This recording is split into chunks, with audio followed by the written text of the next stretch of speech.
दिदीबहिनी तथा दाजुभाइहरू,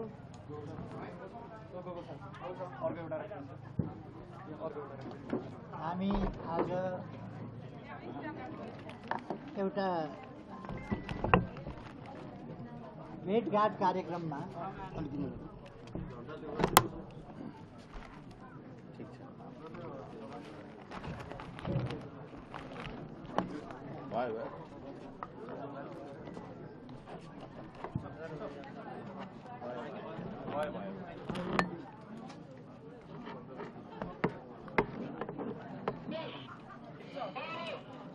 एउटा भेटघाट कार्यक्रममा यहाँ उपस्थित भएका छौँ।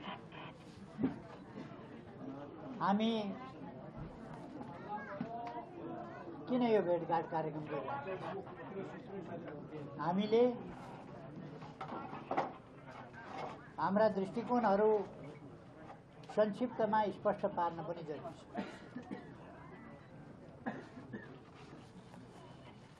र यो देश हाम्रो, हामी यो देश बिग्रियो भने त्यसको पीडा हामीले बिहोर्नुपर्छ। यो देश सपार्न सक्यौँ भने त्यसको लाभ पनि हामीले लिन सक्छौँ। नेपालमा परिपक्व राजनीति, राष्ट्रिय राजनीति, स्वतन्त्र राजनीति त्यति चल्नै पाएन, चल्नै सकेन। त्यसै कारण विभिन्न सामाजिक सञ्जालको दुरुपयोग गरेर अनेक प्रकारका झुट भ्रमहरू, मिसइन्फर्मेसन, डिसइन्फर्मेसन आदि असत्यहरूको प्रचार, भ्रमको प्रचार र आम जनता र सत्यको पक्षमा उभिने, देशभक्तिको पक्षमा उभिनेहरूलाई हतोत्साही गर्ने। कसैले बोल्यो कि त्यसलाई देशभक्तिको पक्षमा बोल्यो भने त्यसलाई झोले भनेर एउटा ट्रेन्ड चलाइदियो। अर्को कसैले देशको पक्षमा बोल्यो भने त्यसलाई अर्को आरोपमा चाहिँ लखेट्यो। कमेन्टको प्रायोजित ढङ्गले वर्षा चलायो। झुट भ्रमको खेती गर्ने यो चिजहरू छ।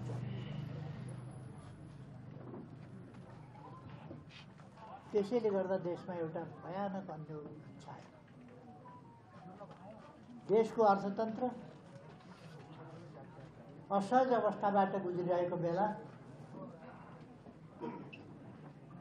नेकपा एमालेको नेतृत्वमा सरकार बनेपछि जहिले पनि राम्रा कामहरू भए। 51 सालमा मनमोहन अधिकारीजीको नेतृत्वमा सरकार बन्यो, त्यो अत्यन्त लोकप्रिय सरकार। 72 सालमा हामीले संविधान बनायौँ, त्यसपछि सरकार बनायौँ हाम्रो नेतृत्वमा। त्यो सरकारले ऐतिहासिक कामहरू गरे। म त्यसको व्याख्या गर्न चाहन्छु। त्यसपछि 74 मा फेरि हाम्रो सरकार बन्यो। त्यस सरकारले असाधारण दृष्टिकोणहरू प्रस्तुत गर्यो र तिनको कार्यान्वयन गर्दै गयो। सुशासन र विकासमा ध्यान केन्द्रित गर्यो। सुशासनको क्षेत्रमा धेरै कामहरू भए। विकासको क्षेत्रमा नयाँ नयाँ मोडल, नयाँ नयाँ तरिका र चिन्तनहरूका साथ हामी अगाडि भ्रष्टाचार उन्मूलन भयो भन्दिनँ म, तर सकेसम्म हामीले नियन्त्रण गर्यौँ। म आफैले प्रधानमन्त्री भएर सरकारमा लिड गर्न गएकै दिन म आफू भ्रष्टाचार गर्दिनँ, अरूलाई पनि गर्न दिन्छु भन्ने एउटा नारा लगाएँ र त्यो अहिलेसम्म कायम छ। म आफू पनि भ्रष्टाचार मैले गरिनँ, आफूले पनि गरिनँ, अरूलाई पनि सकेसम्म गर्न दिएँ। फेरि पनि हामी भ्रष्टाचार गर्दैनौँ र गर्न दिन्नौँ भन्ने सङ्कल्पका साथ हामी हुनुपर्छ। जनतालाई सेवा सुविधा सहज सरल ढङ्गले दिनुपर्छ भन्ने कुरा हामीले सदैव जोड दिँदै आयौँ। त्यही निर्देशन मैले दिएका निर्देशनहरू, सरकारमा छँदा दिएका निर्देशनहरू के थिए? अलोकतान्त्रिक थिए, भ्रष्टाचार उन्मुख थिए, भ्रष्टाचारलाई संरक्षण गर्ने खालका थिए, विकास नगर्ने खालका थिए, दृष्टिकोण विहीन खालका थिए, अथवा देशलाई बाटो दिने, विकास गर्ने, सुशासन दिने, सामाजिक क्षेत्रमा आमूल परिवर्तन ल्याउने खालका थिए। शिक्षा स्वास्थ्य क्षेत्रलाई कसरी अगाडि बढाउने भन्ने सन्दर्भमा के कस्ता दृष्टिकोण थिए, ती कुरा म अहिलेको जेएनजी सरकार भने नै त्यो सरकार जो संवैधानिक बाटोबाट जनताको अभिमतबाट बनेको होइन, यो तोडफोड आयोजनीको माध्यमबाट बनेको। यो सरकारलाई म भन्न चाहन्छु, यो सरकारले मेरा अभिव्यक्तिहरू, मैले बोलेका कुराहरू प्रकाशन गरेर जनताका बीचमा ल्याओस्, अरूको पनि ल्याओस्, उहाँहरूका पनि ल्याओस्। मैले भनेका सम्पूर्ण कुराहरू यो सरकारले हिम्मतका साथ जनताका बीचमा पुर्याओस्, प्रकाशित गरोस्। कुरा कर्मचारीलाई दिएका निर्देशनहरू रेकर्डेड छन्, ती कुराहरू बाहिर ल्याओस्। प्रहरीलाई दिएका निर्देशन रेकर्डेड छन्, ती बाहिर ल्याओस्। अथवा अरू क्षेत्रमा गरिएका कुराहरू रेकर्डेड छन्, बाहिर ल्याओस्। हामीले गरेका कामहरू रेकर्डेड छन्, बाहिर ल्याओस्। हामी कुनै षड्यन्त्र गर्दैनौँ, हामी कुनै छलछाम गर्दैनौँ। छलछाम र षड्यन्त्र होइन, हामी पारदर्शी ढङ्गले अगाडि बढ्छौँ। जुनसुकै कुरामा पनि हाम्रो नीति हो पारदर्शिताको, स्वच्छताको र जनतालाई सेवा सुविधा उपलब्ध गराउने कुरा, शान्ति सुव्यवस्था कायम गर्ने कुरा, कानुनी राज स्थापना गर्ने कुरा हाम्रो नीति हो। त्यही अनुसार हामी चलेका छौँ। म भन्न चाहन्छु सरकारले त्यो गरोस्, हामीलाई एक्सपोज गरोस्। सरकारले हामीले भनेका कुराहरू, गरेका कामहरू सारा मन्त्री परिषदका केही निर्णय, ओली सरकारले सिफारिस गरेका या प्रस्ताव गरेका, ओली सरकारले भनेको मैले निर्देशन दिएर कुनै प्रस्ताव आएको हुँदैन, मन्त्रालयले आवश्यकता अनुसार प्रस्ताव ल्याएका हुन्छन्। ती प्रस्ताव क्याबिनेटले हेरेर पास गर्ने। के पास गर्यो, के गरेन, के प्रस्ताव आए, के रोक्यो, के अगाडि बढे, कस्तो परिस्थितिमा सरकार चल्यो, के दृष्टिकोण रह्यो, ती सबै कुराहरू सरकारले पास गर्छ। म आग्रह गर्न चाहन्छु। भ्रष्टाचार गर्यो भन्ने हल्ला गरेर हुँदैन। कहाँ भ्रष्टाचार गर्यो, केमा कमिसन खायो, केमा घुस खायो, केमा भ्रष्टाचार गर्यो, त्यस प्रकारका कुराहरू अफवाह चलाएर। अहिले म सुनिरहेको छु सरकार विभिन्न प्रकारका हल्ला गरिरहेको छ। पासपोर्ट रोक्ने के ठानेको छ? यहाँ उहाँहरूलाई यो हाहुको सरकारलाई देश जिम्मा लगाइदिएर हामी विदेश भाग्छौँ के छ?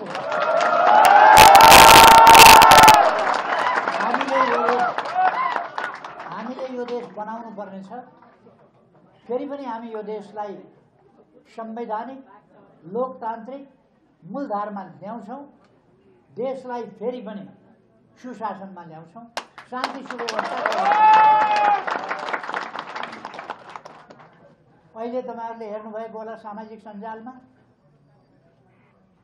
केपी ओलीको घर नयाँ घर भनेर लोकेट गरेर यहाँबाट यति मिनेटमा पैदल पुगिन्छ, यति मिनेटमा गाडीमा पुगिन्छ, सबै हमला गर्न जाउँ। घर तोकिएको छ, देखाइएको छ। सरकार के हेरेर बसेको छ, के गर्दैछ? अनि सरकारले त्यति बेला सुविधाहरू फिर्ता गर्छु, गाडी फिर्ता गर्छु, पासपोर्ट रोक्छु, यिनीहरूमाथि मुद्दा चलाउँछु धाक लगाएर बस्छ। सरकारका केही कर्तव्य हुन्छन् कि हुँदैनन् म सोध्न चाहन्छु। सरकारमा हुनेहरूले सुविधा चाहिएन सुरक्षा दिनुपर्छ कि पर्दैन? असुरक्षामा देश हाल्ने, असुरक्षाको माध्यमबाट सरकारमा पुग्ने, आतंक फिजाएर सरकारमा पुग्ने अनि अरूलाई सुरक्षा दिन्न भन्ने यो कुन तरिका? म भन्न चाहन्छु मौसम पनि सधैँ एकनासका रहँदैन। जाडो याम आयो भने फेरि वसन्त आउँछ, फेरि झरी बादलको समय आयो भने फेरि शरद ऋतु आउँछ। त्यो कुरा सबैले थाहा पाउनुपर्छ। त्यसर्थ हामीसँग कर्तव्य छ। हामी राजनीतिक दलहरू राणा शासनदेखि लडेर बलिदान दिएर देशलाई यहाँसम्म पुर्याएका छौँ। एक दिन दुई दिनको गडबडीमा हामी विश्वास गर्दैनौँ। हामी देश बनाउने अथक प्रयासमा विश्वास गर्छौँ। हामीलाई थाहा छ यस अभियानमा बाधा व्यवधान आउँदैनन् भन्ने कुरा होइन, बाधा व्यवधान आउँछ। म सबै साथीहरूलाई, देशवासी सबैलाई पनि भन्न चाहन्छु, हरेस नखानुहोस्, आतंकित नहुनुहोस्, नडराउनुहोस्। कहिले कहिले इतिहासमा यस्ता आतंकपूर्ण परिस्थितिहरू, त्रासदीपूर्ण परिस्थितिहरू आइलाग्छन्, तर यसबाट देशलाई मुक्त गर्नै पर्छ र नेपाल एउटा शान्तिपूर्ण देशको रूपमा स्थापना गर्नुपर्छ। यो देशमा फेरि पर्यटन उद्योग राम्ररी चलोस् भन्नका लागि शान्ति सुव्यवस्था यस देशमा कायम गर्नुपर्छ। आतंकको वातावरण होइन, होटल जलाउने होइन, मान्छे आतंकित भएर मर्ने मारिने खालको अवस्था होइन, विदेशी समेत मरेका मारिने यस्तो स्थिति नहोस्। शान्ति सुव्यवस्था होस्, सुरक्षा होस्, जीवधनको सुरक्षा होस्, एक्लै पर्यटकहरू हिँड्दा पनि सुरक्षा होस्। कस्तो शान्तिपूर्ण देश थियो। एकपल्ट माओवादीले क्रान्ति र जनयुद्धका नाममा उत्पात मचायो। देशको अर्थतन्त्र, राजनीति सबै खल भयो। फेरि त्यो सम्हालियो। त्यो सम्हालिएपछि अब अरू प्रकारका प्रयासहरू अगाडि बढ्यो। म भन्न चाहन्छु यस देशलाई शान्तिपूर्ण देश बनाउनुपर्छ र यस देशलाई शान्तिपूर्ण भरपर्दो देश बनाउनु पर्दछ ताकि उद्यमी व्यवसायीहरूले ढुक्क गरेर लगानी गर्न सकुन्। कसैले उद्योग खोलो, कसैले व्यवसाय खोलो, कसैले कुनै डिपार्टमेन्टल स्टोर खोल्यो भने खोजिकन आगो लगाउने भनेको के हो भने यो देशमा रोजगारीका अवसरहरू समाप्त पार्ने, यो देशको अर्थतन्त्रलाई यो देशको अर्थतन्त्र ध्वस्त हुनु हुँदैन। यो देशको अर्थतन्त्र ध्वस्त होइन, यसलाई सुरक्षित ढङ्गले पुनर्जीवन दिनुपर्छ। जे भयो भयो, अब फेरि यस देशको अर्थतन्त्रलाई पुनर्जीवित दिनुपर्छ। यस देशमा कसैको घर जलाउन पाइन्छ, कसैलाई गएर घरमा काट्न पाइन्छ, कुट्न पाइन्छ, जसका मन लाग्यो उसका घरमा गएर लुट्न पाइन्छ। यही हो आन्दोलन, यस्तै हुन्छ आन्दोलन, यस्तै हुन्छ राजनीतिक आन्दोलन। लुटमार हो, आगजनी हो राजनीतिक आन्दोलन। त्यसकारण म हाम्रा जेनजी त घरै फिक्से छन्, घर घरमै छन् नि जेनजी भनेको। र जेनजीका नाममा केही भाइ बहिनीहरू सङ्गठित हुनुभएको छ। जेनजीका नाममा केही भाइ बहिनीहरूलाई गुमराहमा पारिएको छ। म उहाँहरूलाई आग्रह गर्न चाहन्छु, तपाईहरू भर्खरकै हुनुहुन्छ, कलिलै हुनुहुन्छ, तपाईहरूले धेरै बाँच्नु छ। यसै हिसाबले उद्योग धन्दामा आगो लाउँदै जाने हो भने, डिपार्टमेन्टल स्टोरहरू उद्योग लाउँदै जाने हो भने, होटलहरू बाल्दै जलाउँदै जाने हो भने, हाम्रा सम्पदाहरू, ऐतिहासिक सम्पदाहरू जलाउँदै जाने हो भने, सिंहदरबार ध्वस्त पार्दै जाने हो भने, संसद भवन ध्वस्त पार्दै जाने हो भने, अनि के खरानी माथि बसेर तपाईँहरू सुखी हुन सक्नुहुन्छ भविष्यमा? त्यस कारण म भाइ बहिनीहरूलाई भन्न चाहन्छु, छोराछोरीहरूलाई भन्न चाहन्छु, तपाईँहरू भावावेशमा आउनु होइन। र तपाईँहरूले 23 गते आन्दोलन गर्नुभयो, तपाईँहरूका माग जायज थिए।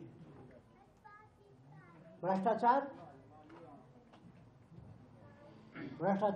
सर्वत्र भ्रष्टाचार भयो, रोकियोस्। म त्यही प्रयासमा थिएँ। त्यसै कारण ब्युरोक्रेसीको एक सेक्सन मसँग त्यति सहमत थिएन। अस्ति एकजना ब्युरोक्र्याटले, महत्त्वपूर्ण ठाउँमा रहेका ब्युरोक्र्याटले हामीमाथि प्रधानमन्त्रीको हस्तक्षेप थियो, हामीलाई काम गर्न दिएको थिएन, हामीले भनेअनुसार चल्दैन थियो भन्ने राय व्यक्त गरे, वक्तव्य दिए। म गएको कर्मचारीले के भन्छन् त्यही मानेर हिँड्नलाई होइन, यो देशलाई परिवर्तन गर्नका लागि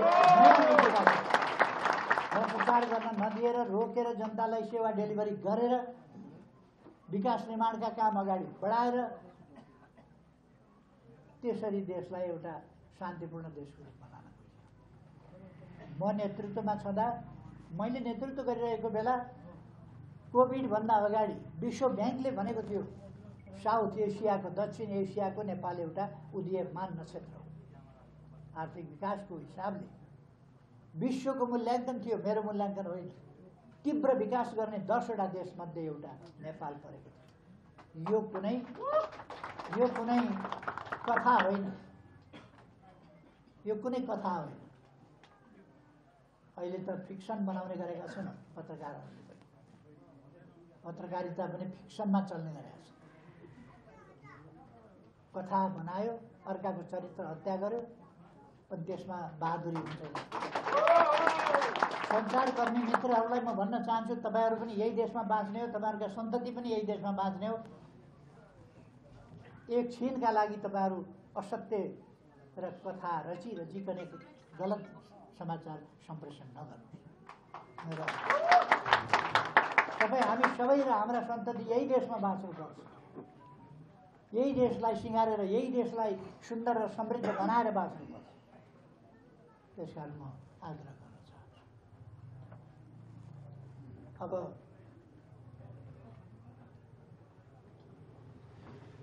अस्ति 23 र 24 गते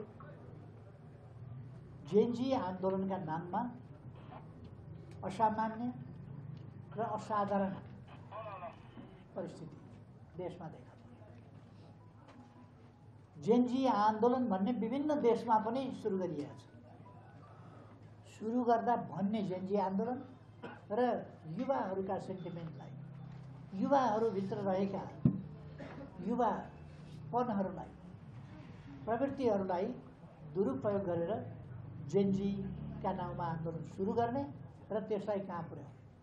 मैले पहिले पनि भनेको छु, हाम्रो नयाँ पुस्ताले सिंहदरबार राष्ट्रिय झण्डा ओढेर सिंहदरबार आगो लाउन हाम्रो नयाँ पुस्ता जाँदैन, गएको छैन, गएको होइन। हाम्रो जेएनजीले सिंहदरबार आगो लाउँदैन, संसदमा आगो लाउँदैन, होटलहरूमा आगो लाउँदैन, उद्योग धन्दाहरूमा आगो लाउँदैन। हाम्रो जेएनजीले सर्वोच्च अदालतमा आगो लाउँदैन, अदालतहरू छानी आगो लाउँदैन। एक खालको राजनीतिक संलग्नताको आधारमा छानीकन तोडफोड गर्ने, आगजनी गर्ने काम जेएनजीले गर्दैन। यो जेएनजीले गरेको होइन।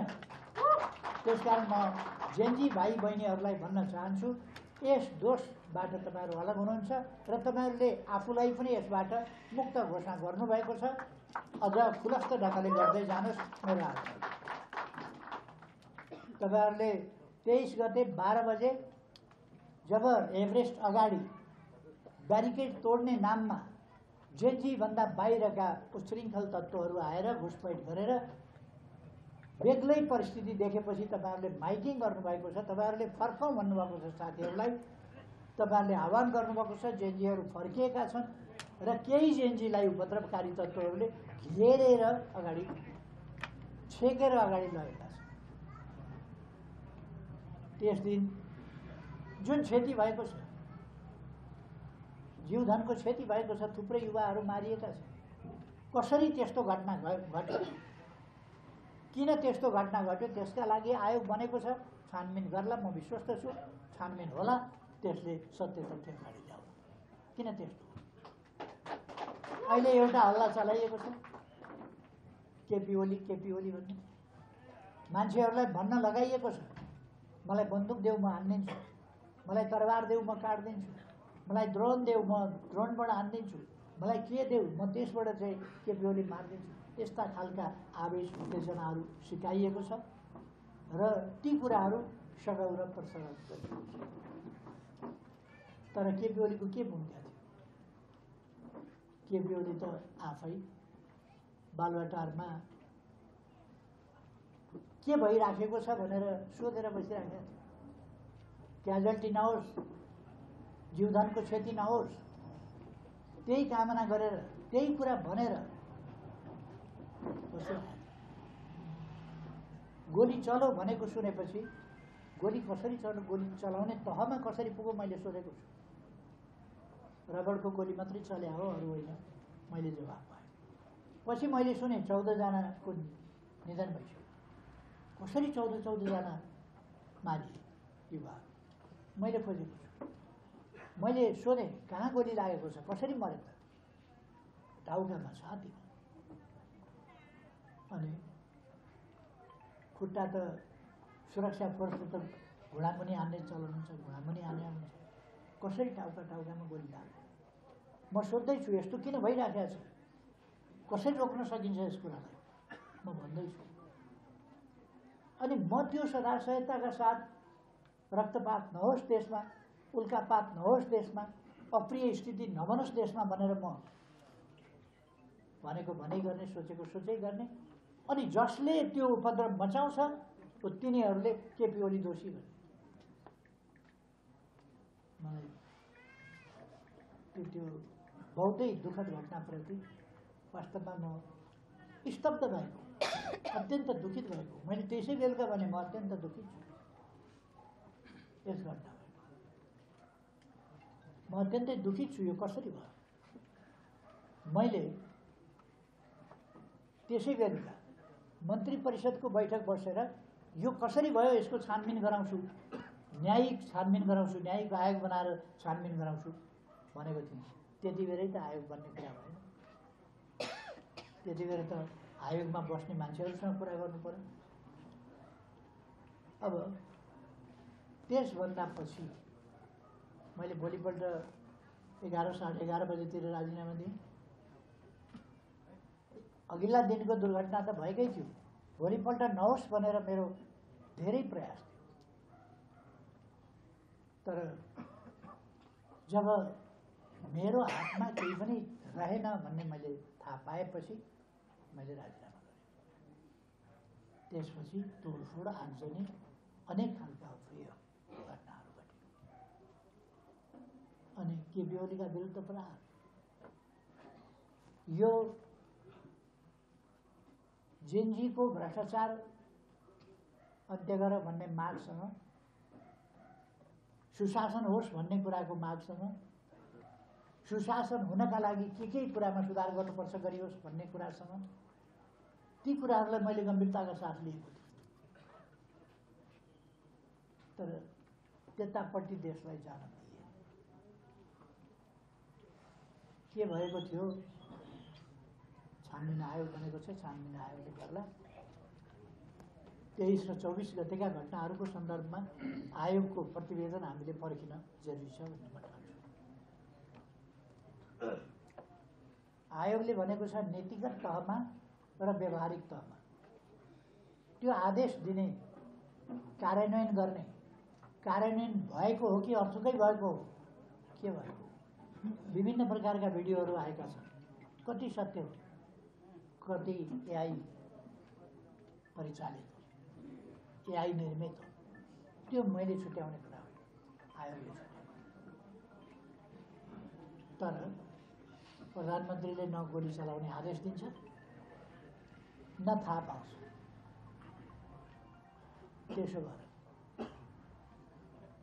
यतापट्टि म सबैलाई स्पष्ट हुन पनि आग्रह गर्छु। अब आगामी दिनमा मैले हिजो पनि सुने, दिनभरि सुने, बेलुका पनि सुने, बिहान पनि सुने, आज यो ठाउँमा हमला गर्ने त्यस्ता सामाजिक सञ्जालहरूमा र डिजिटल प्लेटफर्महरूमा मैले सुने। यहाँ हमला किन गर्ने? कि देशलाई शान्त हुन नदिने, देशमा मानिसको बाँच्न पाउने अधिकार, शान्तिपूर्ण ढङ्गले बाँच्न पाउने अधिकार, मौलिक अधिकारहरूको हनन गर्नलाई, या किन हमला गर्ने? कानुनको बाटो हिँड्ने कि सामाजिक मर्यादाको बाटो हिँड्ने कि मैले जे भनौँ त्यही हुनुपर्छ भन्ने बाटो हिँड्ने? त्यसो भएर हामीले संविधानको, कानुनको, सामाजिक मर्यादाहरूको पालना गर्न जरुरी छ र संवैधानिक, कानुनी र लोकतान्त्रिक विधिबाट समस्याको समाधान खोजिनुपर्छ। मेरो सिफारिसमा थुप्रै कामहरू भएका भन्ने बाहिर हल्ला छ। मैले गरेको सिफारिस बाहिर ल्याइयोस्, पब्लिक गरियोस्, पब्लिक भएको छ भने त्यसलाई हेरियोस् भन्छु। मैले धेरै बुझ्न पाएको छु। मैले लिखित सिफारिस गरेको छु। के भाषामा के सिफारिस गरेँ? मैले संवैधानिक र लोकतान्त्रिक विधिभित्रबाट समाधान खोजियोस् र त्यसअनुसार राष्ट्रपतिजीले कदम चाल्नुहोस्। संविधानको रक्षक र पालक भएको हुनाले यो विषम परिस्थिति र असाधारण परिस्थितिलाई सही संवैधानिक ढङ्गबाट र लोकतान्त्रिक विधिबाट समाधान गर्न कदम चाल्नुहोस् भन्ने मैले सिफारिस गरेँ। यो बिल्कुल ठिक सिफारिस र म सबैसँग आग्रह गर्न चाहन्छु। अब नयाँ परिवेशमा म सम्पूर्ण राजनीतिक दलहरू र सङ्घ संस्थाहरू, नागरिक समाज लगायत नेपालमा रहेका सम्पूर्ण पक्ष र शक्ति र व्यक्तिहरूलाई आग्रह गर्न चाहन्छु, आज राष्ट्रलाई सामान्य अवस्थामा फर्काउनु पर्ने आवश्यकता छ। आज शान्ति सुव्यवस्थाको पुनः बहाली गर्नुपर्ने आवश्यकता छ। मैले देखिरहेको छु विभिन्न शक्तिहरूका खेल कसरी भइरहेका छन्, नेपाललाई कसरी कहाँ पुर्याउन खोजिएको छ म देखिरहेको छु। विशेष गरेर नेपाली जनता सजग हुनु जरुरी छ। नेपाली जनताको राष्ट्रियता, राष्ट्रको सार्वभौम सत्ता, खास गरी राष्ट्रियताको मामला र राष्ट्रियतालाई जोगाउनका लागि राष्ट्रिय एकतामा जोड दिन र त्यो एकता हाम्रो शान्तिपूर्ण, सामाजिक सद्भावपूर्ण एकताबाट मात्रै सम्भव छ। म फेरि पनि नेपाली जनतालाई आह्वान गर्न चाहन्छु, सम्पूर्ण पक्षहरूलाई आह्वान गर्न चाहन्छु, एक ठाउँमा आउँ, बसौँ, छलफल गरौँ, निकास निकालौँ, समस्याको समाधान खोजौँ। समस्या त जसले पनि बल्झाउन सक्छ, समाधान सजिलो छैन। अहिले जे भएको छ यो समाधान होइन। असंवैधानिक, अलोकतान्त्रिक बाटोबाट समाधान निस्किँदैन। लोकतान्त्रिक माध्यमबाट र केही मान्छेले 1% भन्दा कम मान्छेले 99% भन्दा बढी मान्छेको इच्छा यही हो भनेर लाद्ने कुरा, यो कुरा ठिक हुन सक्दैन। अहिले प्रहरीका हतियार खोसिएका छन्, गोलीगट्टा खोसिएको छ, समाजमा एउटा आतंकको परिस्थिति छ। 6000 भन्दा बढी विभिन्न खतरनाक मुद्दाका अभियुक्त वा कैदी बनियो जेलबाट फरार गराइएको छ र उनीहरू फर्किएका अवस्था छैन। त्यसकारण म कानुन आखिर जिउँदै रहन्छ र त्यसले पछि पनि पछ्याइरहन्छ। जेलबाट बाहिर निस्किएका कैदीबन्दी सबैलाई म जेलमा जान र र कानुनी उपचार खोज्न यति बेला यस्तो अवस्थामा राष्ट्रलाई सहयोग पुर्याउन म आग्रह गर्न चाहन्छु। प्रहरीका हात हतियार गोलीबट्टा खोसेर जसले लिनुभएको छ अहिलेको अवस्थामै बुझाउन म आग्रह गर्न चाहन्छु। नत्र भोलि गएर हात हतियार खर खजना आदि इत्यादि मुद्दा चल्ने कुरा आउँछ र राज्यभन्दा अरूले हात हतियार अवैध हात हतियार राखेर बस्न पाउने स्थिति हुँदैन।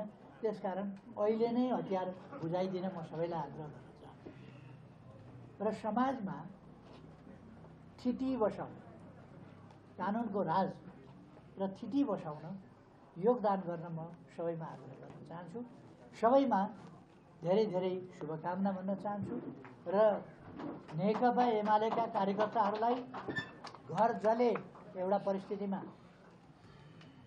कतिपय ठुलो क्षति भयो एउटा परिस्थितिमा, तर हरेस नखान एमाले नै हो यस देशलाई फेरि सही बाटोमा फर्काउने र यस देशलाई। त्यसकारण एमालेका साथीहरूलाई हरेस नखान म आग्रह गर्न चाहन्छु। सिंगै देशवासीलाई आग्रह गर्न चाहन्छु, हरेस नखानुहोस्। सबैलाई भन्न चाहन्छु संयम अपनाऊ यति बेला र संयमतापूर्वक आक्रोश, रिसराग, वैरभाव होइन, राष्ट्र जोगाउन र राष्ट्रलाई शान्ति र समृद्धिको बाटोमा फर्काउन एकता चाहिएको छ, समझदारी चाहिएको छ। त्यस अनुसार अगाडि बढौँ आग्रह गर्छु र सबैमा धेरै धेरै शुभकामना भन्दै आफ्नो भनाइ टुङ्ग्याउँछु र आयोजनाका लागि निर्वाचन र यहाँको समितिलाई धन्यवाद भन्न चाहन्छु। धन्यवाद।